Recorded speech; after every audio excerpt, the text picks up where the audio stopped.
Andrew.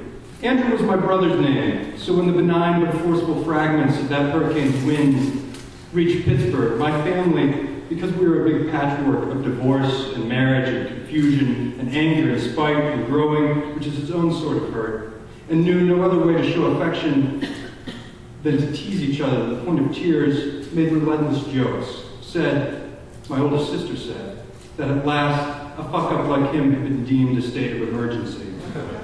By then, 1,200 miles away, Chelsea and her parents had already spent 5 nights in the debris that was their house.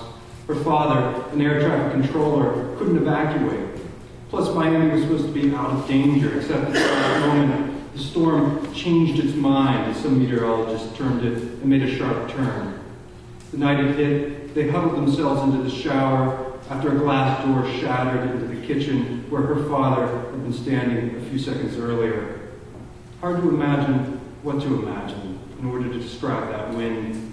One paper wrote that the sound of a hurricane could be the music of hell. Storms, like the one we have tonight, still frighten her. And her therapist suggests writing about the experience because perhaps writing gives us control, or the illusion of control. So she's in her office, sitting on the floor. She never works at her desk, writing a poem. I remember last October when she and I visited her parents in Miami. We saw the stretches of still treeless neighborhoods, a few clean but vacant lots, and also a flock of macaws, displaced perhaps when the storm tore the roof off of Parrot Jungle, a sort of half aviary, half tourist trap, maybe 6 or 7 flew in front of us. They looked awkward only because I wanted a cage around each one, almost like seeing a work colleague or a teacher at a nice restaurant. They gathered together on a mango tree, then continued on, following each other over a thick acre of salt palmettos.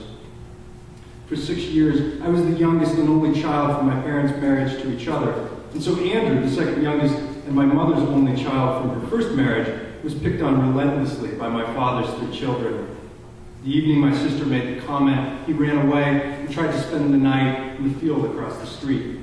The rain wasn't too bad. Eventually he fell asleep. No more tragedy than any child's loneliness, but still. When he woke, no one had noticed he was gone. Not 20 yards away, 10 deer slept. It was dark and they made noises almost like voices, which, along with their glowing eyes, scared him. So he stayed there a few more hours until he heard us, all of us, calling.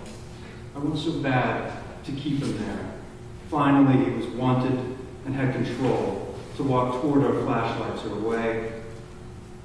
The blue and yellow macaw can live for 60 years, so the birds Chelsea and I saw probably were survivors of the storm. If isolated, as they sometimes are as pets, they will erupt into flock calls, and eventually, if not met by another voice, they may go mad, may even wound themselves. Sounds of a house ripping, the strange way a living room without a ceiling still looks like a living room from inside. Chelsea has almost given up reconstructing those memories for the night. She wants to rhyme pain with paying attention, but can't.